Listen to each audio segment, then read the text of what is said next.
আমার আল্লাহর বান্দারা, ও মায়ার নবীর উম্মতেরা, কয়দিন জবানটাকে কন্ট্রোল করো। কেমনে কন্ট্রোল করবা? তাকওয়ার রশি লাগাও, আল্লাহর ভয়। আর এই তাকওয়ার ঠিকানা কোথায়? বলে উলামায়ে কেরামের কলবে তাকওয়া, উলামায়ে কেরামের সোহবতে তাকওয়া। আল্লাহর ওলি যারা, যাদের বয়ানে দিল নরম হয়, চোখে পানি আসে, আমল বেড়ে যায়, এমন আল্লাহওয়ালাদের কাছে যাও, দেখবা তোমার দিল সোজা হয়ে যাবে। আল্লাহর মোহাব্বতওয়ালা বান্দাদের কাছে যাও, আর আখিরাতের কথা ভাবো, মরণের কথা ভাবো। আজকে শাহীবাজারের বয়ান রাত্র 12টা পর্যন্ত মানুষ বসে বসে বয়ান শুনে। ও যুবক, আগামীকাল এই বাগান আর থাকবে না। তুমি এখন সুস্থ, বুঝাবার জন্য বলি, হতে পারে কালকে তুমি হবা হসপিটালের রোগী। না হয় এমনও যদি হয়ে যায়, আল্লাহ পাক তোমাকে নিয়ে যাবেন। তুমি গিয়া বাসায় মোবাইল চালাইয়া যখন দরজা লাগায় ঘুমাবা, 10টা 11টায় আম্মু যখন ডাকবে, হঠাৎ দেখবে আওয়াজ নাই। ও বাবা, তোমার আজরাইল আসিয়া জীবনটা নিয়ে গেল। মা একটা চিৎকার দিয়া বলবে, মায়ের অন্তরে আঘাত লাগছে। মা চিল্লায় বলবে, তোরা কই আছো? আমার বাবা বুঝি দুনিয়ায় আর নাই। ওই মা চিল্লায় বলবে, আমার আম্মু বলিয়া ডাক দিবে কে? আমি তো আর আম্মু ডাক শুনবো না। বাবায় টেলিফোন করবে, ইমাম সাহেব, আমার সন্তান বেঁচে নাই, জানাজা না পড়ায় যাবেন না। এক দলকে বলবে তাড়াতাড়ি যা, দোকান থেকে কাফন নিয়ে আসো। আর এক দলকে বলবে বাঁশবাগানে যাও, কবর খনন করো। কাউকে বলবে গরম পানি কর গোসল দেওয়ার জন্য। ওই যে উত্তরায় মাইলস্টোন স্কুলে বিমান দুর্ঘটনা, কত বাচ্চা চলিয়া গেল, আগুনে পুড়িয়া গেল। আমার জুমার মসজিদের এক মুসল্লি সেদিন দেখা, আমি বললাম ভাই, তার একটা মেয়ে বাচ্চা ওই কলেজ স্কুলে পড়ে। দুপুর বেলা মা আনার জন্য গেল, বাচ্চা অন্য দরজা দিয়া রাস্তায় এসে দাঁড়ানো, মা আর এক গেট দিয়া ভিতরে গিয়া আটকে গেছে, আর আসতে পারে নাই। বিমানের আগুনে ঝলসে সে জায়গায় মারা গেল। ওই বাচ্চা বারবার বলে, ওই বাপ, আমার আপন বন্ধুকে বললাম, ভাইজান আপনার ছেলে মেয়ের খবর কি? ওর মা তো দুনিয়ায় নাই। লোকটা কর্তব্য বিমূঢ় হইয়া চোখের কোঠায় পানি, বলে হুজুর কি বলবো? বাচ্চাগুলো আমারে দেখে, কিন্তু ওই বাচ্চা ছোট মেয়েটা যে স্কুলে পড়তো, ও বারবার বলে আমি আম্মু বলে কারে ডাক দিব? আমারে আম্মুর আদর কে দিবে? ওরে আমি তো বুঝতেছি, ওরা টাকা দেই, খানা দেই, পোশাক দেই, যা কিছু দেই না কেন, ওই বাচ্চাদের মনের মধ্যে একটা জ্বলন জ্বলতে আছে। ওদের কেমন যেন কিসের অভাব, টাকাও দেই, খানাও দেই, কিন্তু ওই বাচ্চাগুলো এতিমের মতো ডানে একবার তাকায়, বামে তাকায়, বলতে পারে না ওরা তো দেখি আমার সব আছে, কিন্তু মা নাই। আমার মায়ের আদর থেকে আমরা বঞ্চিত। আরে একটা মা সন্তানের যে কত আপন। ও টাকাওয়ালা বাবারা, ও বৃদ্ধ বাবাজিরা, ও ব্যবসায়ী বাবারা, আজকে তুমি দেশের গ্রামের বাড়ি ছাড়িয়া ঢাকার শহরে চাকরি করো, ব্যবসা করো, তোমার মায়ের খবর জানো? এক রাতও মোবাইল না করিয়া ঘুমাইতে পারে না। কি হোক না কেন, বারবার মোবাইল করে, বাবা কেমন আছো, কখন ঘুমাইবা, খানা খাইবা? ওই মা বাবার চোখের পানি। আজকে তুমি টাকার মালিক, বাড়ির মালিক, গাড়ির মালিক, ওই মা বাবার চোখের পানি আর দোয়া ছাড়া আমি চেয়ারে বসতে পারি না রে বাবা। বাড়ির মধ্যে মা কত মেহমান খানা খাওয়ায়, গোশত পাকায়, কিন্তু মা নিজে খায় না। আমার সন্তান একটা আমার কিনারায় নাই। ও আল্লাহর বান্দারা, এই ময়দানে কারা জানি মা হারায় ফেলছো, কে জানো বাবারে হারায় ফেলছো। ওরে আল্লাহর বান্দারা, যার বাবা নাই তার দোয়ার দরওয়াজা একটা বন্ধ, যার মা নাই তার দোয়ার দরওয়াজা দুটোটা বন্ধ হয়ে গেছে। আর যার মা বাবা এখনো আছে, মোনাজাতের পরে বাসায় গিয়ে দেখবা মা ঘুমায় না, বাবাও ঘুমায় না, বারবার বলে বাবা আয়, তাড়াতাড়ি আয়, খানাও খাই নাই তুমি আসবা বলিয়া। আজকে যার মা নাই বাবাও নাই, ও যখন দরওয়াজার কিনারে গিয়া দাঁড়াবে, দেখবে পাশের ঘরে যখন মা আওয়াজ দেয়, তখন ওই এতিমের কলিজাটা ছিঁড়িয়া যাবে। ওর বাবা আর জীবনে দেখবে না, মাও দেখবে না। ও আমার কলিজার বাবারা, ও ছাত্র ভাই, স্কুলে পড়ো, কলেজে পড়ো, চাকরি করো, ব্যবসা করো, ওরে আমি তোমাকে বলবো, ওই মা বাবার দোয়া ছাড়া জীবন সফল হবে না। ওই মা বাবার চেহারাটাও কি মনে পড়ে না? ওই মা বাবারে যারা কষ্ট দিয়া কাঁদাইছো, ওরে আল্লাহর বান্দারা, এখনো সময় আছে, দোয়া চাও। ওই মা বাবার চোখের পানি ছাড়া তোমার জীবনের তালা খুলবে না। ও যুবক, ওই মা বাবার সাথে বেয়াদবি করিও না। যদি কোনো অন্যায় করিয়া থাকো, আল্লাহর কাছে ক্ষমা চাও, 2 ফোঁটা চোখের পানি ছেড়ে কাঁদো। তোমার মতো কত যুবক তাকায় দেখো, স্কুলে কলেজে পড়িয়াও নামাজ ছাড়ে না। তুমি নিজেরে জিজ্ঞাসা করো, তুমি কেন পারো না? তোমার মতো সন্তান রাস্তায় গাড়ি চালায়, নামাজ ছাড়ে না, বলো বাবা তুমি কেন নামাজ পড়তে পারো না? তোমার মতো কত যুবক র্যাব, আর্মি, পুলিশ, বিডিআরের চাকরি করে, ডাক্তার, প্রফেসর, ইঞ্জিনিয়ার, 5 বেলার নামাজ পড়ে। ও বাবা গাড়ি চালায়, ড্রাইভার, নামাজ পড়ে, বলো তুমি কেন পারো না? ও ব্যবসায়ী বাবারা, আপনার মতো কত ব্যবসায়ী 5 ওয়াক্ত নামাজ পড়ে, আপনি কেন পারবেন না? ও চাকরিজীবী বাবারা, আপনার মতো কত চাকরিজীবী চাকরিও করে, নামাজ পড়ে, আপনি কেন পারবেন না? ও পর্দার আড়ালের মা বোনেরা, আপনার মতো কত মা কত বোন এখনো আছে, পর্দা করে, নামাজ পড়ে, স্বামীর মাল হেফাজত করে, মোবাইলে সময় নষ্ট করে না, একটা সন্তানকে আদর্শওয়ালা বানানোর মেহনত করে। ও আম্মা জানেরা, বোনেরা, আপনারা কি পারেন না সন্তানটাকে আদর্শওয়ালা বানানোর মেহনত করবেন, 5 ওয়াক্ত নামাজ পড়বেন, স্বামীর মাল হেফাজত করবেন এবং মোবাইল থেকে দূরে থাকবেন? যদি আল্লাহ কবুল করে, এখনো সময় আছে, তওবা করেন। আমি শুরুতেই বলেছিলাম, জানি না কার আবু জাহাল ওয়ালা কপাল, জানি না কার কপালটা ওমর ওয়ালা কপাল। ও পর্দার আড়ালের মা বোনেরা, আপনারা তো জানেন এই দুনিয়াতে আল্লাহর এক বড় দুশমন ফেরাউন, তার স্ত্রীর নাম আসিয়া। এই এত বড় বেঈমানের ঘরে থাকিয়া আসিয়ার মতো বান্দি জান্নাতি হইয়া কবরে চলে গেছেন। নবীজি বলেন, আসিয়ার সাথে আমি মুহাম্মদের সাথে জান্নাতে বিবাহ হবে। ও পর্দার আড়ালের মা, আপনার স্বামী তো ফেরাউনের মতো খারাপ না। আপনি যদি নামাজ পড়েন, পর্দা করেন, আপনার স্বামী অনেক খুশি হয়ে যাবে, আপনাকে বাধা দিবে না। এখনো বলবো, আল্লাহর কাছে 2 ফোঁটা চোখের পানি ছাড়িয়া গোপনে গোপনে বলেন, আমার আল্লাহকে বলতে থাকেন, হে মালিক, আর বেপরদায় চলবো না, নামাজ ছাড়বো না, মোবাইলে সময় নষ্ট করব না, স্বামীর মাল হেফাজত করব, সন্তানটাকে আদর্শওয়ালা বানানোর মেহনত করব। ও আমার বৃদ্ধ বাবাজি, যুবক বাবারা, মনে মনে আমার আল্লাহকে বলো, হে আল্লাহ, আমার মতো যুবক জেনারেল লাইনে থাকিয়া যদি নবীর সুন্নত অনুযায়ী নামাজ পড়ে, আলেম ওলামার পরামর্শ নিয়ে চলে, শিক্ষকের দোয়া নিয়ে চলে, আমি কেন পারবো না? রহমতের নবী, যেই রহমতের নবীর চেহারার দিকে একবার তাকাইলে পেটের ক্ষুধা থাকে না। কেমন রহমতের নবী? আম্মা জান আয়েশা রাদিয়াল্লাহু আনহা বলেন, রহমতের নবী রাস্তা দিয়া যখন চলেন, নবীজির ঘাম থেকে মিশকের ঘ্রাণ আসে। আমি আয়েশা রহমতের নবীর ঘাম বোতলে ভরে রাখতাম আর আতর হিসেবে ব্যবহার করতাম।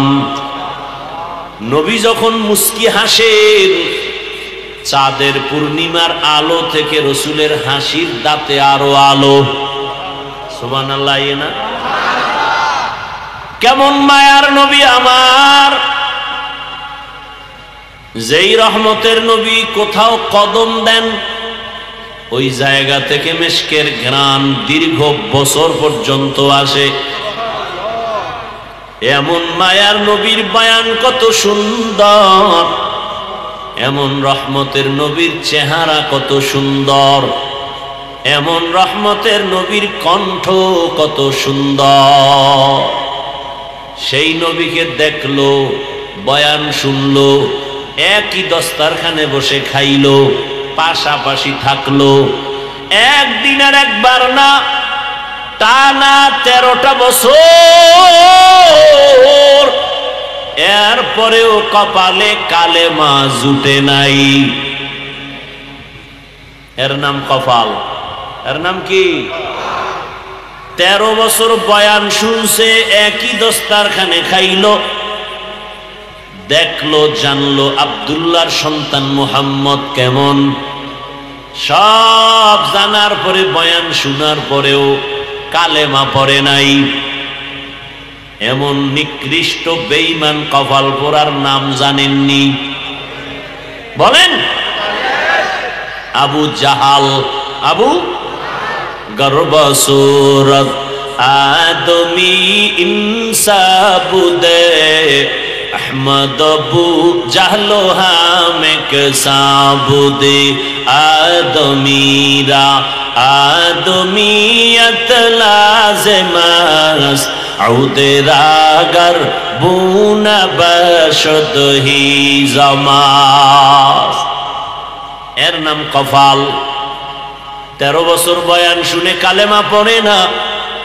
আর অন্যদিকে এক 27 বছরের যুবক তরবারি নিয়ে যায়, নবীকে জবাই করবে। কয় বছরের?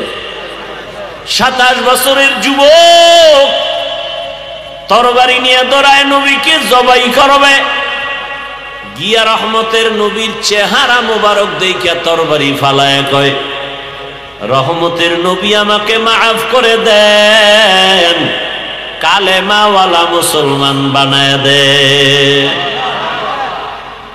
এমন সান কপালওয়ালার নাম জানেননি? নাম কি?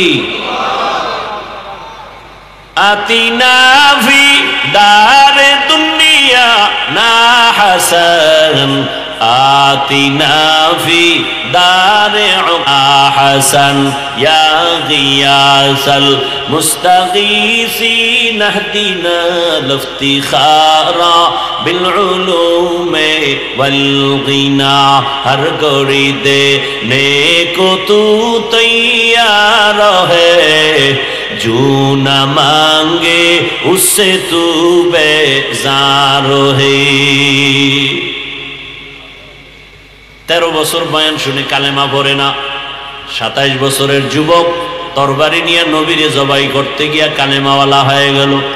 এর নাম কফাল। এর নাম কি? কফাল। বহুদিন প্রচারণা চলতেছে, বহুদিন ধরে শাহীবাজারে বয়ান হবে, মাহফিল হবে। এত প্রচার, অনেকে আসার নিয়ত করিয়াও আসতে পারে নাই। এরকম নাই কেন? বলে কপাল। কেন? আর এক দল বয়ানের নামে বাড়ির থেকে আসছে, কিন্তু এই বেহেশতের প্যান্ডেলে বসতে পারে নাই। কেন? বলে কপাল। এরা কোথায়? বলে এরা দোকানে বসে গল্প করে, আড্ডা দেয়, আর বেগানা নারী যুবতী দেখে কবিরা গুনাহ করে। আছে না নাই? আর এক দল কপালওয়ালা প্যান্ডেলে বসছে, কিন্তু বয়ান শোনার কপাল নাই। বলে কেন? বলে একটা মোবাইল সামনে রাখিয়া কলবের দরজাটারে বন্ধ করে দিয়েছি। এরাও কপাল। এগো কি কপাল। আর একদল মোবাইলও না, বয়ানও শুনতেছে, কিন্তু নফস শয়তান বারবার তারে আঘাত করে। আর কতক্ষণ বাড়ি চল। দেখা গেল এতগুলো মানুষ এক জায়গায় নিয়ে মা বাবার জন্য দোয়া করার কপাল ওর নাই। এতগুলো মানুষ যদি চোখের পানি ছেড়ে কেউ আল্লাহকে ডাক দেয়, হে মালিক দয়া করে তুমি মাফ করে দাও, একজনের আমিন কবুল হলে এই বাগানের সবার আমিন কবুল হয়ে যাবে।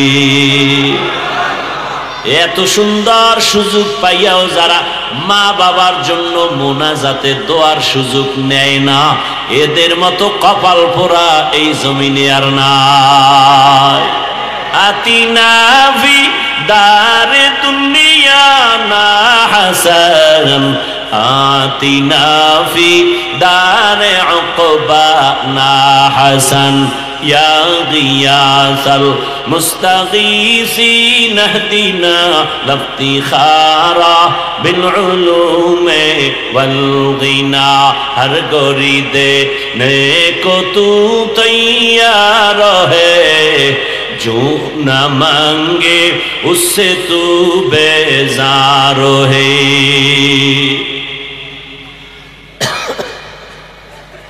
সাউন্ড যে কানে স্পষ্ট আসবে, অনেক ধাক্কা জোর দিয়া বলার পরে সাউন্ড যায়। এত কষ্ট করে কথা বলা যায়? এবার বলেন তো, আপনারা দোয়া করে যাওয়ার কি কপাল নিয়ে বসবেন না তার আগেই হাত দেখান লাগবো না? এই চালাকি কত বছর দেখাই আমাকে ধোঁকা দিয়েছেন, আর কত দিবেন? কয় ভাই আপনার দাওয়াত, আলহামদুলিল্লাহ। কয় আপনার বাড়ি? কয় নাউজুবিল্লাহ।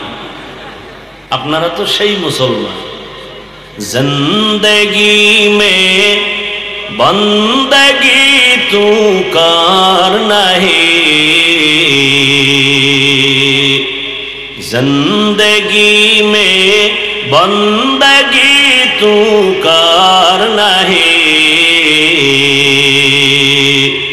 जिंदगी बे बंदगी शर्मिंदा है, जिंदगी बे बंदगी शर्मिंदा है। दुनिया में हो दुनिया का ताल्लुगार ना हो, बाजार से गुजर हो खरीदार ना हो। ये दुनिया एक मिसल कागज फूल है, ये दुनिया एक मिसल कागज फूल है, जिंदगी में बंदगी तू कर नहीं, जिंदगी में बंदगी शर्मिंदा है, जिंदगी में बंदगी शर्मिंदा है, जिंदगी में बंदगी कुन बंदगी, बंदगी बे जिंदगी शर्मिंदगी। আমি যে একটা আয়াত পড়ছি বয়ানের শুরুতে, দুইটা আয়াত একটা হাদিস, না দুইটা হাদিস, সেই শুরুতে দুই আয়াত দুই হাদিস দিয়ে আজকে বয়ান করব। তার এখন পর্যন্ত ধারেও যেতে পারি না, অর্ধেক বয়ান হয়ে গেছে। এই অর্ধেক বয়ান কি করলাম? প্যান্ডেল আর আপনাদের মনোযোগকে ঠিক করলাম এই অর্ধেক টাইমে।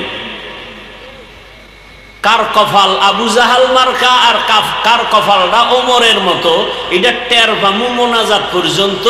এতক্ষণ কপাল ঠিক করার বয়ানে অর্ধেক শেষ। বাংলা বুঝেননি? এবার বুঝেন আপনারা কেমন সান কফাইল্লা, যে শুধু আপনাদের অন্তরের মনোযোগটা এদিকে ঘুরানোর জন্য, একুরেট ভাবে কিছু কথা শুনবেন, সেই মন ঠিক করার জন্য আমার এত টাইম গেল। এরপরেও যদি কেউ উঠিয়া যায়, এরপরেও যদি কেউ অমনোযোগী হয়, তাহলে বুঝা গেল আবু জাহাল এখনো মরে নাই। দেখতে থাকবেন মোনাজাত পর্যন্ত ওমরের কপালওয়ালা কারা আর আবু জাহিলের কপালওয়ালা কারা, দেখতে থাকবেন।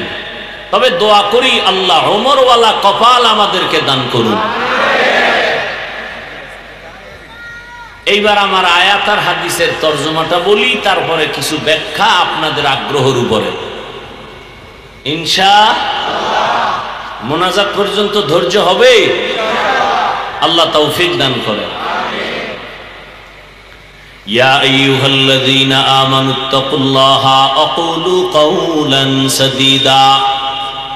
আল্লাহ বলেন, হে মুমিন, তোমরা আল্লাহকে ভয় করো, তাকওয়া অর্জন করো এবং জবান দিয়া যা বলো সঠিক শালীন ভাষায় বলো। লাভ, ইউসলিহ লাকুম আ'মালাকুম ওয়া ইয়াগফির লাকুম যুনুবাকুম। দুইটা লাভ হবে। এক নাম্বার লাভ, তোমার যাবতীয় ভুল আমলগুলো আমি সঠিক করে দিব।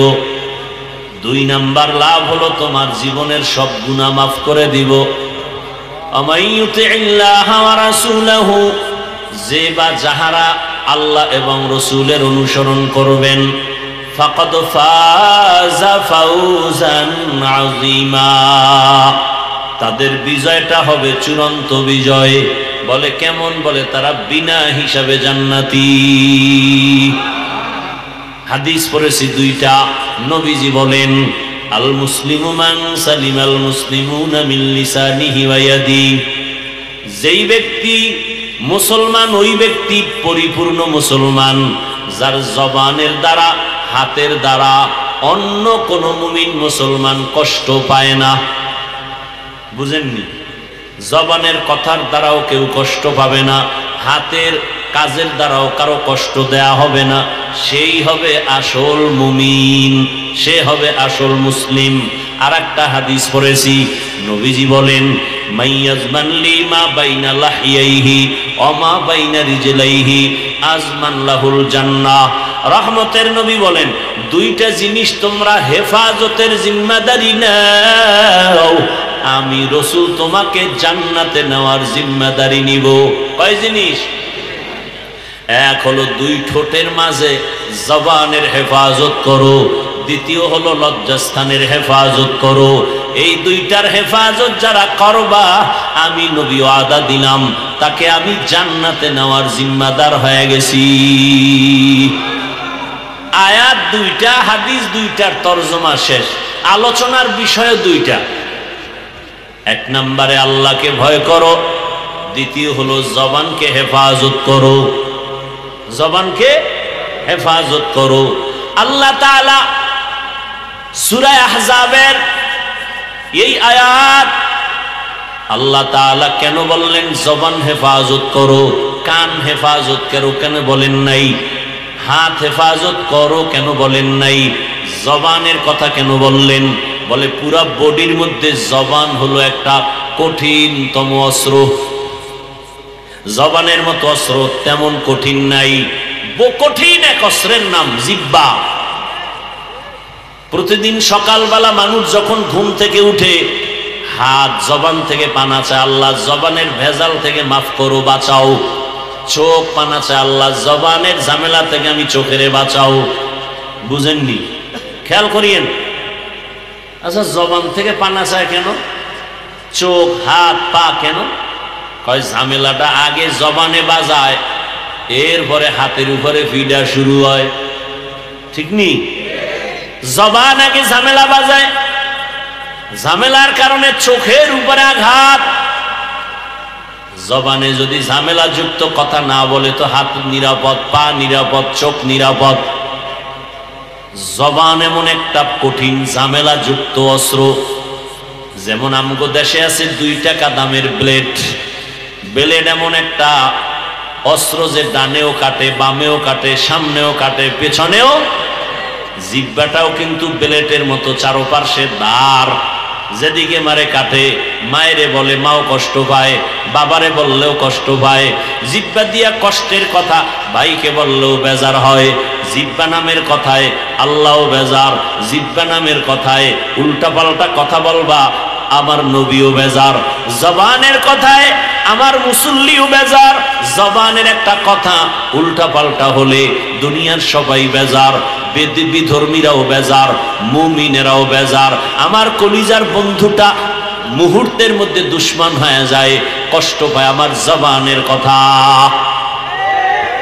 গ্রামের মুরব্বীরা এই জন্য কয়, মুখের কথায় জয়, মুখের কথাই কয় জবান বড় মারাত্মক, আর এটা এমন একটা অবস্থা, এটারে রশি দিয়া বান্ধাও যায় না। যায়? হাতে অন্যায় করে রশি দিয়া বেঁধে দাও, পা অন্যায় করে রশি দিয়া বাঁধো, চোখ অন্যায় করে কালা চশমা লাগাও, পট্টি লাগাও, কান অন্যায় করে কানের ছিদ্র বন্ধ করো, ওখানে আর অন্যায়ের কোনো আওয়াজ যাবে না। জবানটারে কেমনে আটকাবেন? কষ্টের দিয়াও বাঁধা যায় না। যায়? কেমন এক ভেজাল। পা আটকানো যায়, হাত আটকানো যায়, কান আটকানো যায়, চোখ আটকানো যায়, জবানটারে আটকানো যায় না। এবার এই জবানটারে কেমনে আটকাবেন? কন্ট্রোল তো করা দরকার। আমগো সমাজে যত ঝামেলা, হাতের দ্বারা যেই ঝামেলা না হয়, জবানের দ্বারা তার থেকে বেশি হয়। যত ঝামেলা জবান দিয়ে না। রাজনীতির ময়দানে ঝামেলা কেন? কয় অমুকে এই কথা বলছে। ওয়াজের ময়দানে ঝামেলা কেন? বলে জবান দিয়া অমুকের কাফের বলছে। ঠিক নেই? জবানের কথা বড় ভেজাল। পুরা শান্ত পরিবেশ অশান্ত হয়ে যায় জবানের একটা কথার দ্বারা। কি? মাত্র একটা কথা, কেমন যেন পুরো দেশটা উল্টা পাল্টা হয়ে গেছে। কথা বল না কেন? কিসের কথা? এক কথা পুরো দেশ আউলে গেছে। ভাইরা আমার, বড় কঠিন। আবার এই জবানের কথা, এই জবান এমন একটা আল্লাহর দেওয়া আবার নিয়ামত, এটার মতো কঠিন নিয়ামত নাই। ঠিক নেই? কষ্ট হয় না তো? কেমন নিয়ামত? আমি যে হাফিজুর রহমান, প্রথম পরিচয় আমি মানুষ। প্রথম পরিচয় মানুষ ভালো নাকি জিন ভালো না ফেরেশতা ভালো, এটার পরিচয় দেয় আমার হাত। হাত দেখেন তো, পশু, গরু, ছাগল, ভেড়া, বকরি, বাঘ, এই যে পশু আমরা যাকে বলি, ওদের কিন্তু হাত আছে, আছে না? ওদের কিন্তু নাক আছে, আমগো মতো চোখ আছে। কথা বলেন? ও আমাদের মাথা আছে, ওদেরও মাথা আছে। ঠিক? কিন্তু আমগো জিব্বা নামের যে পাওয়ার, এই পাওয়ারও গো জিব্বায়। কথা বলেন না কেন? গরুটার জিব্বায় সে পাওয়ার নাই। বাঘ আমার মতো হাজারো মানুষকে মুহূর্তে দমন করে দিতে পারে, কিন্তু আমার জিব্বায় যেই পাওয়ার আছে, সারা দুনিয়ার বাঘের জিব্বায় সে পাওয়ার নাই। আছে? নাই। কেমন দয়ার মালিক আমার আল্লাহ! সারা দুনিয়ার গরু গরম হয়ে গেলে পুরা শাহী বাজার গরম, কিন্তু ওর জিব্বায় ওই পাওয়ার নাই। আমি মানুষের জিব্বায় যে পাওয়ার, আমি মানুষ, আমার পরিচয় হলো জবানের মাধ্যমে। আমি কথা বলতে পারি, আমি হায়ওয়ানে নাতেক, আমি কথা বলনেওয়ালা হায়ওয়ান। ওই পশুর থেকে আমার আলাদা হয়ে গেল। এবার মানুষ পরিচয় দিলাম জবান দিয়া। এবার আমি কি ভালো মানুষ না খারাপ মানুষ, তাও পরিচয় হবে হাতের দ্বারা না, জবানের মাধ্যমে, কথার মাধ্যমে। আমার কথার দ্বারা প্রমাণ হবে আমি হিন্দু না, বৌদ্ধ না, খ্রিস্টান না, ইহুদি না, আমি যে মুসলমান। পরিচয় হবে আমার জবান। জবানের দ্বারা পরিচয় দিলাম আমি মুসলমান। ঈমানের প্রথম সিঁড়ি হলো ইকরার বিল লিসান। জবানে স্বীকার করো, কালেমা পড়ো, তাহলে প্রমাণ হবে তুমি আমি কি? মুসলমান। এবার মুসলমানের মধ্যে আমি আলেম নাকি আমি গায়রে আলেম, আমি কি শিক্ষিত, আমি কি অশিক্ষিত, প্রথম পরিচয় হবে আমার জবানের কথার মাধ্যমে। ঠিক নেই? এরপরে আলেম পরিচয় হলো, এরপরে আমি ভালো আলেম না খারাপ আলেম, আমার কথার মাধুর্যতায় পরিচয় দিবে আমি সন্তান ভদ্র নাকি অভদ্র, আমি সভ্য নাকি অসভ্য, আমি সুন্দর নাকি অসুন্দর, আমার আখলাক কেমন, আমার আমল কেমন, আমার কথার দ্বারা প্রথম পরিচয় হবে। ঠিক কিনা? তাহলে জবান কত বড় নেয়ামত। আসেন আরো একটু বুঝাবার চেষ্টা করি। দুনিয়াতে আসার পরে এই যে মাউত সামনে নিয়ে কথা বলি, বিদ্যুতের বাতি জ্বলে, আমার কথাগুলো টেনে টেনে হর্ন আমার কথা দূরে সরায়। এই মাইক বন্ধ হয়ে যাবে, লাইট বন্ধ হয়ে যাবে, ইউনিট নষ্ট হয়ে যাবে। ইউনিট মাইক নষ্ট হয়ে যাবে, পুরান হয়ে যাবে, অকেজো হয়ে যাবে, পার্টস নষ্ট, ফেলে দেওয়া হবে। এরপরও সচল থাকলেও সারা রাত মাইক চালানো যাবে না। আবার চালাইতে গেলে ফ্যানের বাতাস দিয়া ঠান্ডা করো, না হয় মেশিন গরম হয়ে গেলে তার মার ঘুরে যাবে, আওয়াজ আর চলবে না। কিন্তু তাকায় দেখো হে মুমিন, এই দুনিয়াতে আসার পরে জিহ্বা নাড়াইয়া কত হাজার কোটি কথা সাপ্লাই দিলাম। কে? কত হাজার কোটি কোটি কথা সাপ্লাই হলো এই জিহ্বার দ্বারা। ভালো করে বুঝো, এই জবানের দ্বারা এত কথা সাপ্লাই হলো। একবারের জন্য আমার গাল ব্যথা করে, ঠোঁট ব্যথা করে, মাথা ব্যথা করে, জিহ্বা নামের এই অস্ত্রটা কখনো ব্যথা করে না। এরে আল্লাহর বান্দা, আমি গাড়ি চালাই, আমার গাড়ি এখান থেকে টেনে দেশের আর এক প্রান্তে আমাকে নিয়ে যায়, এত যে দৌড়াই, গাড়িটার চাক্কা চলে। ওই গাড়ি চালানোর জন্য একটা ইঞ্জিন আছে না নাই? গাড়ি কি ইঞ্জিন ছাড়া চলে? একটা ইঞ্জিন আছে, তবে ইঞ্জিনটাও এমনি চলে না, এটারে তেল দেওয়া লাগে। শেষ হয়ে গেলে আবার তেল, শেষ হয়ে গেলে আবার অকটেন, আবার পেট্রোল, আবার ডিজেল, না হয় আবার গ্যাস ঢুকাও। আল্লাহ যে আমারে জিহ্বা নামের একটা মেশিন দান করেছেন, এই জিহ্বা নাড়াইয়া নাড়াইয়া আমি আমার হাত দিয়া মায়ের যত কাজ করি, এই খেয়াল করেন, আমি আমার হাতের দ্বারা মা বাবার যত কাজ করে দেই, মা বাবা ওই পরিমাণ খুশি না। জিহ্বা দিয়া আম্মু বইলা ডাক দিলে মা যেই পরিমাণ খুশি। একটা সন্তান জিহ্বা দিয়া আম্মু ডাকবে না, খালি কাজ করবে, মা বাপ খুশি হবে না। শিশু বেলা থেকে যখন আমি কথা বলতে জানি না, কথা বলা যখন শুরু করছি, ওই সময় আমার ছোট মুখে আম্মু ডাকের মজা আলাদা, ঠিক নেই? ওই সময়ের আমার আব্বু ডাকের মজা আলাদা, এখন যে ডাকি সেই মজাও আলাদা। ওই সময়ের মজা এমন মজা, ওই সময় যেই বাচ্চাগুলো আম্মু বলিয়া ডাকে না, ওই সময় যেই বাচ্চারা আব্বু বলে ডাকে না, বাবার মনে বড় কষ্ট। আমাদের কাছে অনেক আল্লাহর বান্দারা দোয়ার জন্য এসে কয়, আমার সন্তানের 5 বছর, আব্বুও কয়া ডাকে না, আম্মু বলে ডাকে না। বারবার মনে চাই সন্তানেরটা আব্বু বলে ডাকবে, আম্মু বলে ডাক দিবে। জবান দিয়ে কথা বলো, কথা বললেই খুশি। আল্লাহ বলে, দেখ বান্দা, এই জিহ্বা নাড়াইয়া কত কোটি কোটি কথা বলতেছি, 1 সেকেন্ডের জন্য জিহ্বা ব্যথা হয় না, কথা বন্ধ হয় না। কত মানুষ ঘুমের মধ্যেও জিহ্বা নাড়ায় কথা কয়। জিহ্বার কথার দ্বারা প্রমাণ আমি বংশ ভালো, আমি আলেম ভালো, আমার মা বাপ ভালো, আমার মানুষ হিসাবে আমি ভালো, আমার ধর্ম আমার ভালো, আমার আখলাক ভালো, আমার চরিত্র ভালো, আমার বংশ ভালো, আমার পিছন ভালো, সামন ভালো। সব কিছুর পরিচয় হলো জবানের কথার মাধ্যমে।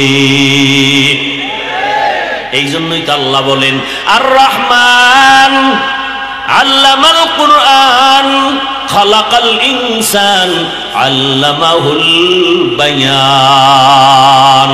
আল্লাহ তাআলা বয়ান শিক্ষা দিয়েছেন আমাদেরকে, কোরআন শিক্ষা দিয়েছেন আমাদেরকে। আমরা কিভাবে কথা বলবো শিখাইছেন কি? তাহলে জবান একদিকে বড় অস্ত্র, আবার জবান বড় এক নেয়ামত। ভালো করে তাকাইয়া দেখো, এই জবানে যার কথার আওয়াজ নাই, ওর কলিজা ফাইটা কান্না আসে। ও আম্মু বলে ডাকতে পারে না, আব্বু বলে ডাক দিতে পারে না, ও মনের ভাষাটা বুঝাইতে পারে না, ইশারায় বলে আর চোখের বাড়ি ছেড়ে কাঁদে। আর তোমার আমার মনের যত ব্যথা তুমি মাকেও বলতে পারো, মাকে বুঝায় বললে মায়ের চোখে পানি। জবান দিয়া কথা বুঝাইয়া যদি একটা ছাত্র অন্যায় কইরা ওস্তাদের কাছে বুঝায় বলে, ওস্তাদের মনটা নরম, ক্ষমার চোখে দেখে, চোখে পানি আসে। একটা সন্তানের অন্যায় করিয়া জিহ্বার কথা বুঝায় বলতে পারলে মায়ের দিলটা নরম। ও আল্লাহর বান্দারা, এই জিহ্বা নামের নেয়ামতের শুকর তুমি কি আদায় করেছো? আমার জবাব দিতে হবে। আল্লাহ কয় এই জবানের কথা এমন বলিও না যে দুনিয়াতেও তোমার ক্ষতি, আখিরাতেও ক্ষতি। জবানটারে তাড়াতাড়ি কন্ট্রোল করো। জবানের দ্বারা মানুষের মাঝে মাঝে এমন বেফাহেশ কথা বের হয়, জবানের কথায় হঠাৎ আমার কলিজার বন্ধুটা দুশ্মন হয়ে যায়। জবানের একটা কটু কথায় আমার মা বাবা পর্যন্ত আমাকে বরদোয়া করে, আমার আপনজনেরা দূরে সরে যায়। জবানের একটা কথায় একজন হিন্দু কালেমাওয়ালা হয়ে যায়। আর কয় ইসলাম মানতে চাই না, আমাদের ইসলাম মানার দরকার নাই, কোরআন পড়ানোর দরকার নাই, বয়ান করার দরকার নাই। আছে না নাই? কত বড় নিকৃষ্ট কপাল পরা একটা বিধর্মী পর্যন্ত ইসলামের দিকে আকৃষ্ট পাগল, আর মুসলমানের ঘরে জন্ম নিয়া ইসলাম মানতে তো চায় না, বরং উল্টা বিরোধিতা করে। ঠিক নি? আমি দাড়ির বয়ান করছি, মুসলমান কয় বয়ান করিয়েন না। এক জায়গায় বয়ানে গেছি, কয় আপনার বিরোধিতা করছে এলাকার কিছু মানুষ। কেন? আপনি দাড়ির ওয়াজ বেশি করেন তো এই জন্য পছন্দ করেন, দাড়ির ওয়াজ বেশি করে এই জন্য ভাল লাগে না। আরে দাড়ির ওয়াজ আমি করব কেন? আল্লাহর রসুল যে বয়ান করছে তার 100 ভাগের 1 ভাগ বয়ান আমি করি না। এরপর আলহামদুলিল্লাহ আমার বলার দ্বারা তো ইসলামের উপকার কম হয় নাই। কত বেনামাজি নামাজি, কত জেনারেল লাইনের মানুষ, দাড়িওয়ালা যুবক। ওই কয়েকদিন আগে এক আর্মির যুবক ছেলে আসছে, আইসা দোয়া চাই, হুজুর আমি আর্মির চাকরি ছাইরা দিছি। আমি বললাম দেশের এই মুহূর্তে আর্মির বড় দাম, তুমি ছাড়লা কেন? বলে হুজুর আমাকে বারবার বলে দাড়ি কাটিয়া ফালাও। আমি এক পর্যায়ে সহ্য করতে না পারিয়া বলছি স্যার আমি চাকরি ছাড়বো, দাড়ি ছাড়বো না। এরে আল্লাহর বান্দা, সব কিছুর মূল এই জিহ্বা নামের অস্ত্র। এই একটা জিহ্বা দিয়ে কত দিকে দৌড়ায়। এই জিহ্বা দ্বারা, এই একটা জিহ্বা দ্বারা অপরিচিত যুবক আর অপরিচিত মাইয়া, যুবক জিহ্বা দিয়া কয় তোরে বিয়া করব, মেয়েটা বলে কবুল, সাক্ষী থাকলে বিয়া রেডি। কথা কন না কেন? সাক্ষী লাগবে না? না সিফা সাফায় কবুল লই যাবে? হবে না। জবানের কথায় কবুল হয়ে গেছে। একটা বিধর্মী খালি বলছে লা ইলাহা ইল্লাল্লাহ, সাথে সাথে ইসলামের পতাকা আসছে। আবার ইসলামী এক ব্যক্তি জবান দিয়া বলে আমি ইসলাম মানি না, সাথে সাথে বেঈমান। দেখছেন নি কারবার? জবানের একটা কথা দিয়া অপরিচিত মেয়েটাকে বলছে কবুল। এখন কি হইছে? এই মেয়েটা তার স্ত্রী। আবার একদিন ঝগড়া লাইগা ডাক দিয়ে ওই একই জিহ্বা দিয়া কয় তালাক, শেষ। হ্যাঁ, এই একই জিহ্বার কথা বিচারক আদালতে বৈশা আসামিকে যদি জিহ্বা নাড়ায় কয় ডান দিকে দৌড়াইয়া যা, তার মানে তুই বেকসুর মুক্তি পেয়েছো। সবাই ফুলের মালা দেয়। আবার ওই একই বিচারপতি জিহ্বা নাড়াইয়া যদি আসামিকে বলে বাম দিকে যা, তার মানে জেলখানায় যাও।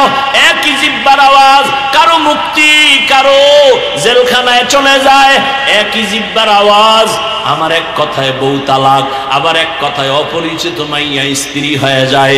আমার এক কথায় বেঈমান থেকে মুমিন, আবার জবানের একটা কথায় মুমিন থেকে বেঈমান। বুঝেননি কথা? তাহলে জিহ্বার পাওয়ার কেমন? কত পাওয়ার ওয়ালা এই জিহ্বা। ভাইরা আমার, এই জবানের তেলাওয়াত এত আকর্ষণীয়, মজার তেলাওয়াত। জিহ্বা দিয়া যত সুন্দর করে তেলাওয়াত করে মানুষের দিল চুম্বকের মতো টানে। আবার এই জিহ্বা নাড়ায় কতজনে গান গায়, মানুষ বিরক্ত বোধ করে, খারাপ জানে। এই জবান দিয়া প্রশংসা করে, এই জবান দিয়া বদনাম করে। ঠিক নেই? একই জিহ্বার কত কাম। আল্লাহ কয় ভালোটা যদি ধইরা রাখতে চাও জবানটারে কন্ট্রোল করো, ভালো মানুষের পরিচয় দিতে হলে জবান কন্ট্রোল করো, ইমানের পরিচয় দিতে চাইলে জবানটারে কন্ট্রোল করো। জবানটারে কেমনে কন্ট্রোল করি? হাতেরে তো বান্দা যায়, চোখ আটকানো যায়, জিহ্বা আটকানো যায় না, এটা রশি দিয়া বাঁধাও যায় না, কষ্টেপ লাগানো যায় না, সুপারগুলো লাগানো যায় না। আল্লাহ কয় এটাকে আটকানোর একটা মেডিসিন আমি মাওলার কাছে আছে, আমি তোরে মেডিসিনটা দিলাম। ওই মেডিসিনের নাম হলো তাকওয়া। হর কে দারদ খৌফে হকদার দিল মদম জন্নতুল মাওয়া দেহদ রামাকাম জুজবা হক চি জে মখাজ ইনসুজা ফজলে উ আমস্তে দর জুমলা জাহান। ভাইরা আমার, আল্লাহ তাআলা বলেন এই জিহ্বা কন্ট্রোল করার একমাত্র মেডিসিনের নাম তাকওয়া। এজন্য আয়াতের শুরুতে আল্লাহ বলেন জবানকে কন্ট্রোলের আগে বলে আমি আল্লাহকে ভয় কর। আল্লাহকে ভয় করার নাম তাকওয়া। এখানে যদি আমি আপনাদের প্রশ্ন করি আপনারা কারা কারা আল্লাহকে ভয় করেন, আমি প্রশ্ন করলে সবাই হাত উঠায় বলবে হুজুরদের থেকে বেশি আমরা ভয় করি, অথচ ফজর পড়ে নাই, জোহর পড়ে নাই, আসর পড়ে নাই, মাগরিব পড়ে নাই, এশার নামাজও পড়ে নাই। মোনাজাতের পরে গিয়া মোবাইল চালাবে, দরজা লাগাইয়া মোবাইল হাতে নিয়া চোখের জেনা, অন্তরের জেনা, জবানের জেনা, হাতের জেনা, সারা রাত মোবাইল হাতে নিয়া গুনা গুনা গুনা, ফজরও পড়ার খবর থাকবে না। সেও বলে আমি আল্লাহকে ভয় করি। আবার একদল নামাজ পড়ে সুদ খায়, সেও বলে আল্লাহকে ভয় করি। আর একদল গরিবের উপরে জুলুম করে, সেও বলে আমি আল্লাহকে ভয় করি। আর একজনে বেপরদায় আড্ডা দেয়, সেও বলে আমি আল্লাহকে ভয় করি। আমি নামাজ পড়ি, পর্দা করি, হালাল খাই, আমিও বলি আমি আল্লাহকে ভয় করি। দুই ভয় কি সমান? আসলে তুমি ভয় কি জিনিস বুঝো না। শুনো, আমি সব জায়গায় উদাহরণ দেই। ও পর্দার আড়ালের মা বোনেরা, ও যুবক, ও বৃদ্ধ বাবাজি, কান লাগাইয়া শুনো। একটা সন্তান মা বাবাকে ভয় করে, বলে তার প্রমাণ কি? মা বাবার সামনে অন্যায় করে না। একটা ছাত্র শিক্ষকের ভয় করে, প্রমাণ কি? শিক্ষকের সামনে ছাত্র অন্যায় করে না। ঠিক নেই? কেন? মাইরের ভয়। আল্লাহর কসম, জমিনে কোন আল্লাহর গোলাম যদি আসলেই আল্লাহকে ভয় করে, ওই বান্দা গলায় ছুরি লাগাবে, দাড়ির মধ্যে কোনোদিন অস্ত্র লাগাবে না। हर के दारद खौफे हकदार दिल मदम जन्नतुल मअवा देहद राम काम जुज़बा हक ची जे मफाज इंसो जा फजले उआ मस्ते दर जुमला जहां। ও আমার কলিজার যুবক, কয়দিন বাহাদুরি করে দুনিয়াতে চলবা? তোমার চোখের সামনে কত বাহাদুর লাশ হয়ে গেল। এমন একটা দিন নাই যুবকের লাশের খবর নাই। পানির নিচে যুবকের লাশ, গাড়ির নিচে যুবকের লাশ, ঘুমের বিছানায় যুবকের লাশ। কয়েকদিন আগে দেখো না এই ফেসবুকের গোলাম বাবারা, কয়েকদিন আগে দেখছো এক আল্লাহর বান্দা বিদেশে চাকরি করিয়া টাকা পয়সা অলংকার নিয়া ঢাকা এয়ারপোর্টে আসছে, বাড়ি যাবে বেড়াবার জন্য ছুটি নিয়ে আনছে। এয়ারপোর্টে তার সন্তান পরিবার গাড়ি নিয়ে হাজির। ওই বেচারা যুবক টাকা পয়সা অলংকার সব টলিমলি নিয়ে সব হাদিয়া নিয়ে গাড়ির মধ্যে উঠিয়া বাড়িতে রওনা। সন্তান হাতে পাইয়া চুমু খায়, কত আনন্দ। আনন্দ করতে করতে স্ত্রী সন্তান নিয়ে বাড়িতে গাড়ি চলছে, অনবরত গাড়ি চলে। চলতে চলতে চলতে চলতে বাড়ির পার্শ্বে আর একটু সময় বাকি আছে। হঠাৎ করে আমার মাওলার কুদরতের খেলা, ড্রাইভার গাড়িটা পানির মধ্যে ফেলে দিয়েছে। তোমরা ফেসবুক ওয়ালারা অনেকে জানো, কিন্তু আকাম করতে করতে কলব নষ্ট হয়ে গেছে। এগুলো দেখাও অনেকের কলবের মধ্যে ধাক্কা লাগে না, অনেকে জানেও না, অথচ সারা দুনিয়ার বাঙালিরা দেখছে আর চোখের পানি ফেলছে। ওই আল্লাহর বান্দা গাড়িটা পানির মধ্যে পড়িয়া যাওয়াতে স্ত্রী জায়গায় মরে গেল, সন্তানও মরে গেল। ওই বিদেশি যুবক হাতের মধ্যে টাকা অলংকার নিয়া হাউ মাউ করে কাঁদে আর মিডিয়ার সামনে বলে, দীর্ঘ বছর বিবাহ করিয়া ঘরে থাকতে পারি নাই, মানুষ বিয়া করিয়া বিবি বাল বাচ্চা নিয়া একসাথে থাকে, খাইয়া না খাইয়া একটা আনন্দ আছে, আমি আনন্দ মাটি করিয়া টাকার জন্য বিদেশ গেলাম, আজকে আমি স্বর্ণ অলংকার নিয়া আমার বিবি পরিবার নিয়া শান্তির আনন্দ করার জন্য ছুটি নিয়ে আসলাম, আমার কপাল কেন এত খারাপ, আমার হাতের উপরে আমার কলিজার সন্তানটা মরিয়া গেল, আমার সন্তানে আমার চোখের সামনে আমার স্ত্রী চলিয়া গেল, আমার এখন এই টাকা দিয়া কি হবে, আমার অলংকার দিয়া কি হবে, আমার মতো কপাল পোড়া কেউ নাই। আধা ঘন্টা গাড়ি টানলে বাড়ির দরজা রেডি, কিন্তু আমার মাওলায় এমন বাড়ি নিছে আমার বাড়িওয়ালারা নাই, আর আমি এখন একা বাড়ি চলবো, আমি ঘরে যাইয়া কি করব, আমার ঘরের দরজা কান্না করা শুরু করবে, কারণ আমার আপন বাচ্চাটা চলে গেল, আমার স্ত্রী চলে গেল, এই সংসারের বাগান যে সাজাইছে সে যদি না থাকে আমি বেঁচে থেকে কি লাভ হবে। ও আমার যুবক বাবারা, ও ব্যবসায়ী বাবারা, ও চাকরিজীবী বাবারা, চোখের সামনে এত কিছু দেখো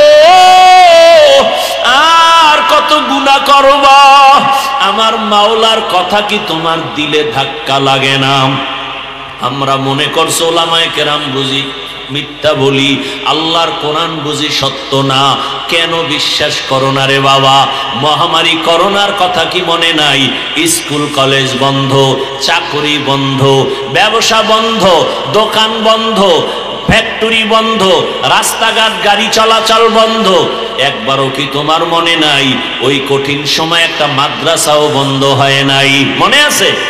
একটা মাদ্রাসাও বন্ধ হয় নাই, একজন আলেম না খাইয়াও মরে নাই। ওই সময়ে করোনা যাকে ধরে ফেলেছে, বাবার করোনা, ছেলে কাছে যায় না, মরার ভয়। ওই সময় ছেলে শিক্ষিত কুলাঙ্গার, বাবার করোনা, এক পর্যায়ে বাবা মরেই গেল। ওই সময় এলাকার গরিব কিছু ছেলেদের টাকা দিয়া কয়, যা বাবার লাশটা রাস্তায় ফেলে দিয়া আস। রাস্তায় ফেলে দিছে, ছেলেরা দরজা লাগাইয়া দিছে, জানালা লক করে দিছে, বাবার লাশ রাস্তায় ফালানোর পরে তাকাইয়াও দেখে নাই কুলাঙ্গার সন্তান বাবার লাশটা কি কুকুরে খাইলো না জানাজা হলো, একবারও দেখে নাই। ও শাহীবাজারের মুসলমান বাবারা, ও পর্দার আড়ালের মা বোনেরা, কার জন্য জীবন কাটাইয়া বুড়া হইছো? দিন নাই রাত নাই, কার জন্য এত কষ্ট করো? তোমার সন্তান তোমাকে ভালো জানে না, তোমার সন্তান চায় তুমি মরিয়া যাও, তোমার টাকা পয়সা লুটে পুটে খাবে, তোমার স্ত্রী চায় তুমি মরিয়া যাও, তোমার সম্পদ লুটে পুটে খাবে। কার পেছনে জীবন যৌবন শেষ করো? একটু মানুষও কি হতে পারলা না?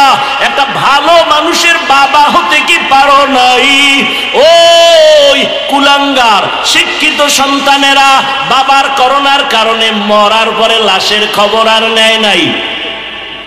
ওই সময় আমার দেশের কিছু পুলিশ ভাইরা আর সিংহবাগ টুপিওয়ালা আলেম ওলামারা এই দেশের সেই সময় করোনার টাইমে শত শত লাশ আলেম ওলামারা কাঁধে নিলেন, গোসল করাইলেন, এরপরে জানাজা পড়াইলেন, কবরে দাফন করলেন। শত শত লাশ আমার দেশের টুপিওয়ালা ওলামায়ে কেরাম কাঁধে নিয়া জানাজা পড়াইয়া দাফন করলেন।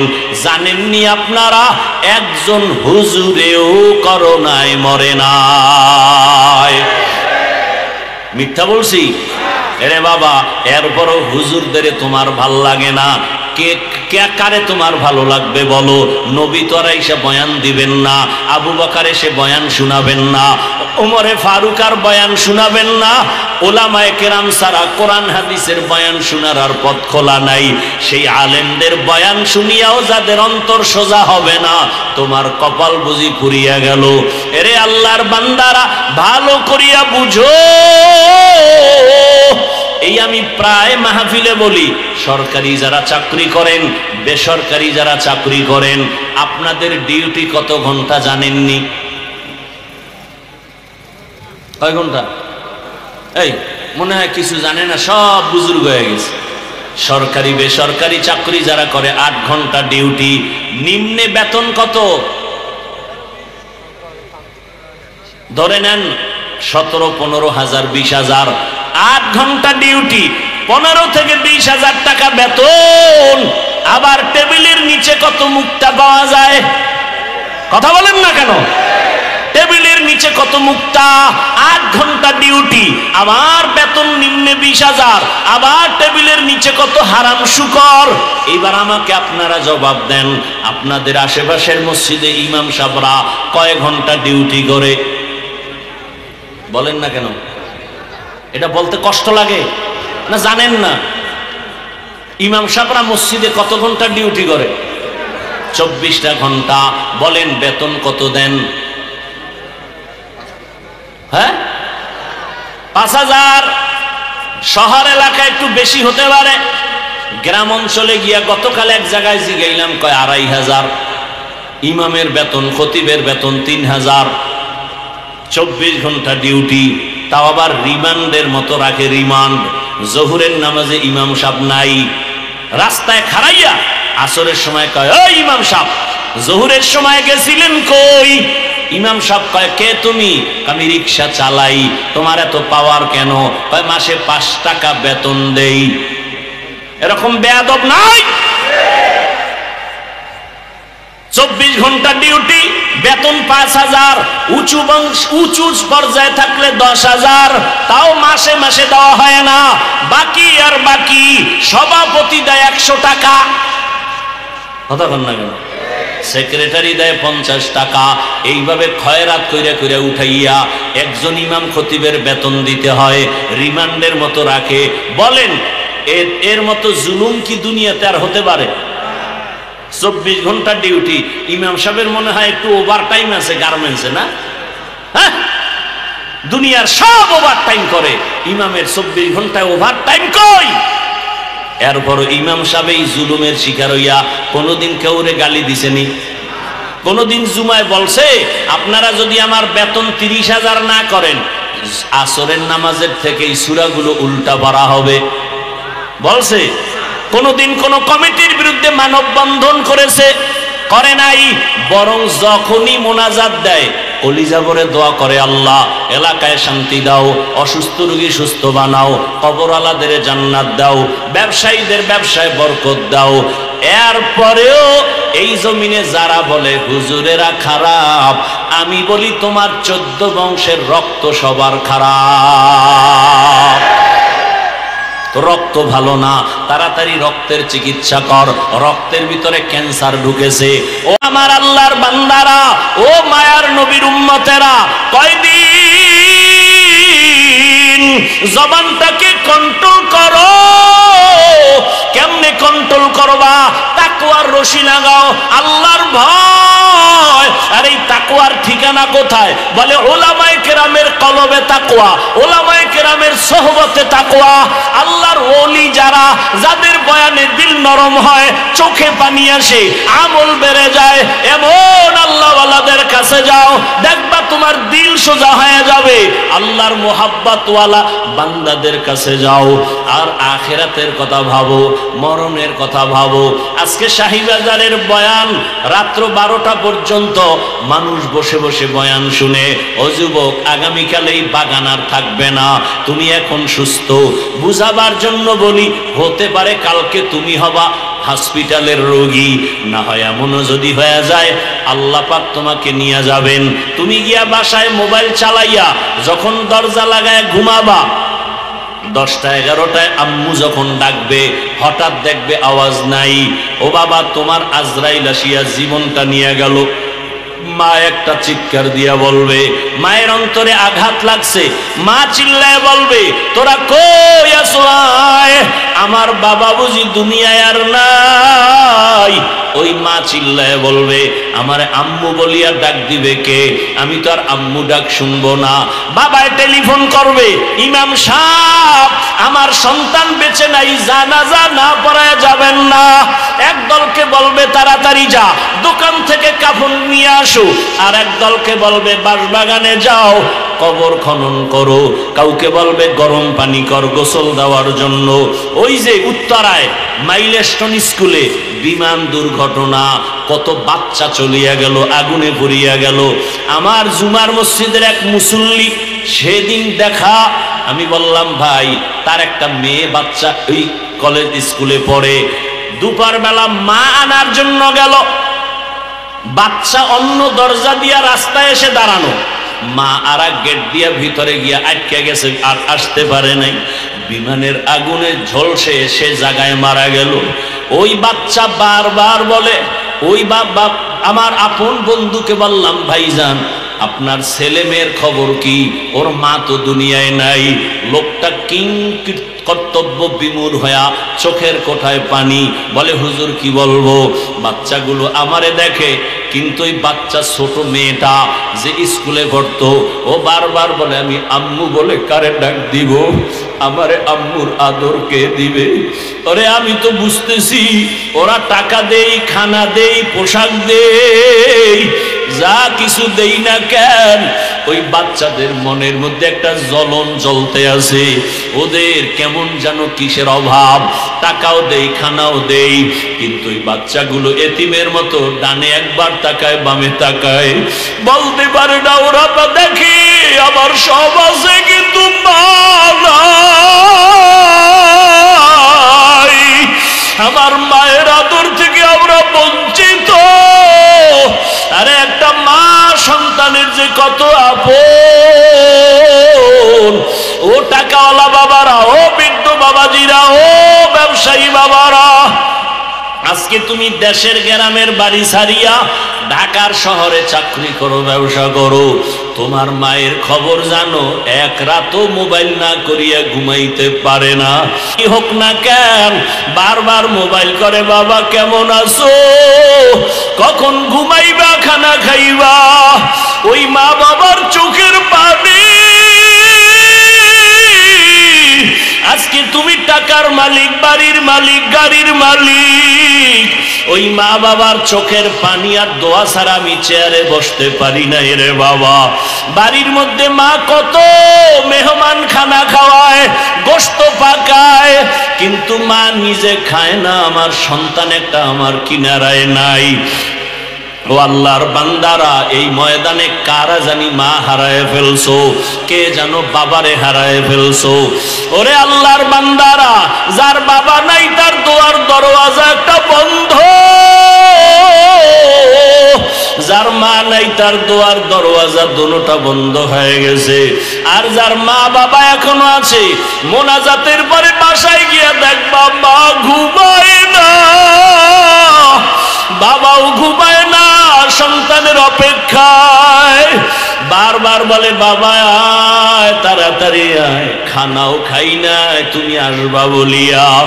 আজকে যার মা নাই, বাবাও নাই, ও যখন দরওয়াজার কিনারায় গিয়া দাঁড়াবে, দেখবে পাশের ঘরে যখন মা আওয়াজ দেয়, তখন ওই এতিমের কলিজাটা ছিঁড়িয়া যাবে। ওর বাবা আর জীবনে দেখবে না, মাও দেখবে না। ও আমার কলিজার বাবারা, ও ছাত্র ভাই, স্কুলে পড়ো, কলেজে পড়ো, চাকরি করো, ব্যবসা করো, ওরে আমি তোমাকে বলবো, ওই মা বাবার দোয়া ছাড়া জীবন সফল হবে না। ওই মা বাবার চেহারাটাও কি মনে পড়ে না? ওই মা বাবারে যারা কষ্ট দিয়া কাঁদাইছো, ওরে আল্লাহর বান্দারা, এখনো সময় আছে, দোয়া চাও। ওই মা বাবার চোখের পানি ছাড়া তোমার জীবনের তালা খুলবে না। ও যুবক, ওই মা বাবার সাথে বেয়াদবি করিও না। যদি কোনো অন্যায় করিয়া থাকো আল্লাহর কাছে ক্ষমা চাও, 2 ফোঁটা চোখের পানি ছেড়ে কাঁদো। তোমার মতো কত যুবক তাকায় দেখো, স্কুলে কলেজে পড়িয়াও নামাজ ছাড়ে না। তুমি নিজেরে জিজ্ঞাসা করো, তুমি কেন পারো না? তোমার মতো সন্তান রাস্তায় গাড়ি চালায়, নামাজ ছাড়ে না। বলো বাবা, তুমি কেন নামাজ পড়তে পারো না? তোমার মতো কত যুবক র্যাব, আর্মি, পুলিশ, বিডিআরের চাকরি করে, ডাক্তার, প্রফেসর, ইঞ্জিনিয়ার, 5 বেলার নামাজ পড়ে। ও বাবা, গাড়ি চালায়, ড্রাইভার, নামাজ পড়ে। বলো তুমি কেন পারো না? ও ব্যবসায়ী বাবারা, আপনার মতো কত ব্যবসায়ী 5 ওয়াক্ত নামাজ পড়ে, আপনি কেন পারবেন না? ও চাকরিজীবী বাবারা, আপনার মতো কত চাকরিজীবী চাকরিও করে, নামাজ পড়ে, আপনি কেন পারবেন না? ও পর্দার আড়ালের মা বোনেরা, আপনার মতো কত মা কত বোন এখনো আছে, পর্দা করে, নামাজ পড়ে, স্বামীর মাল হেফাজত করে, মোবাইলে সময় নষ্ট করে না, একটা সন্তানকে আদর্শওয়ালা বানানোর মেহনত করে। ও আম্মা জানেরা, বোনেরা, আপনারা কি পারেন না? সন্তানটাকে আদর্শওয়ালা বানানোর মেহনত করবেন, 5 ওয়াক্ত নামাজ পড়বেন, স্বামীর মাল হেফাজত করবেন এবং মোবাইল থেকে দূরে থাকবেন। যদি আল্লাহ কবুল করে এখনো সময় আছে, তওবা করেন। আমি শুরুতেই বলেছিলাম, জানি না কার আবু জাহাল ওয়ালা কপাল, জানি না কার কপালটা ওমর ওয়ালা কপাল। ও পর্দার আড়ালের মা বোনেরা, আপনারা তো জানেন এই দুনিয়াতে আল্লাহর এক বড় দুশমন ফেরাউন, তার স্ত্রীর নাম আসিয়া। এই এত বড় বেঈমানের ঘরে থাকিয়া আসিয়ার মতো বান্দি জান্নাতি হইয়া কবরে চলে গেছেন। নবীজি বলেন, আসিয়ার সাথে আমি মুহাম্মদের সাথে জান্নাতে বিবাহ হবে। ও পর্দার আড়ালের মা, আপনার স্বামী তো ফেরাউনের মতো খারাপ না। আপনি যদি নামাজ পড়েন, পর্দা করেন, আপনার স্বামী অনেক খুশি হয়ে যাবে, আপনাকে বাধা দিবে না। এখনো বলবো, আল্লাহর কাছে 2 ফোঁটা চোখের পানি ছাড়িয়া গোপনে গোপনে বলেন, আমার আল্লাহকে বলতে থাকেন, হে মালিক, আর বেপরদায় চলবো না, নামাজ ছাড়বো না, মোবাইলে সময় নষ্ট করব না, স্বামীর মাল হেফাজত করব, সন্তানটাকে আদর্শওয়ালা বানানোর মেহনত করব। ও আমার বৃদ্ধ বাবাজি, যুবক বাবারা, মনে মনে আমার আল্লাহকে বলো, হে আল্লাহ, আমার মতো যুবক জেনারেল লাইনে থাকিয়া যদি নবীর সুন্নত অনুযায়ী নামাজ পড়ে, আলেম ওলামার পরামর্শ নিয়ে চলে, শিক্ষকের দোয়া নিয়ে চলে, আমি কেন পারবো না? আজকে থেকে তওবা করো, আল্লাহকে বলো, আল্লাহ আর নামাজ ছাড়বো না, দাড়ি কাটবো না, বেপরদায় চলবো না, মা বাবার দোয়া নিয়া, শিক্ষকের দোয়া নিয়া, ওলামায়ে কেরামের পরামর্শ নিয়া নবীজির তরিকা আদর্শে চলবো। আর মা বাবার সাথে বেয়াদবি হয়ে থাকলে গোপনে গিয়া ক্ষমা চাইও। মা বাবার কাছে ক্ষমা চাইলে সম্মান কমে যাবে না। শিক্ষকের সাথে বেয়াদবি যদি হয়ে থাকে, ক্ষমা চাইও। শিক্ষকের কাছে ক্ষমা চাইলে সম্মান যাবে না। ও যুবক, ঘরে গিয়া মাকে বলবা, মা আজকে শাহী মহল্লার দিকে ওয়াজ মাহফিলে গেলাম, কত যুবকের দেখলাম চোখে পানি, আমার চোখে কেন পানি আসে নাই? মা, মনে হয় আল্লাহ বেজার হয়ে গেছে। মা, আমি তোমার সাথে অনেক বেয়াদবি করেছি, আজকে তওবা করে আসছি, আর বেয়াদবি করব না। তুমি আমার মাথায় হাত দিয়া দোয়া করে দাও। ও যুবক, যদি মাকে বলতে পারো, দেখবা মায়ের চোখে পানি, মা কান্না করে বলবে, বাবা মাথায় হাত দিয়া ডাক দেবে, ও আরশে আজিমের মালিক, আমার কলিজার সন্তানটাকে তুমি কবুল করিয়া নাও। মা যদি মাথায় হাত দিয়া দোয়া করে, আমার আরশে আজিমে কবুল। ও যুবকেরা, বাবারে পাইলে দোয়া চাও, মা বাবার দোয়া ছাড়া কপাল খুলবে না। গুনার থেকে আল্লাহর কাছে তওবা করো। জবানের দ্বারা গুনাহ করব না, চোখের দ্বারা গুনাহ করব না, হাতের দ্বারা গুনাহ করব না, ওলামায়ে কেরামের খেদমত করব, আলেম হতে না পারলেও আলেমের দিল থেকে মোহাব্বত করব, আল্লাহর কোরআনটা সিনায় লাগাবো, তেলাওয়াতের চেষ্টা করব। ও আল্লাহর বান্দারা, তওবা করার যদি অন্তরে নিয়ত থাকে, মুনাফিকি না থাকে, খাঁটি অন্তরে তওবা করলে আমার মাওলা কুদরতের দ্বারা কবুল করে নেবেন। তওবার নিয়ত যাদের আছে, মুনাফিকি নাই, আল্লাহর মোহাব্বতে তওবার নিয়তে দুটো হাত আমার আল্লাহকে দেখায় দাও। আয় আল্লাহ, হাতগুলো কবুল করে নেন, তওবা কবুল করে নেন, তওবার উপরে মজবুত হইয়া চলার মতো তৌফিক দান করেন। আমিন।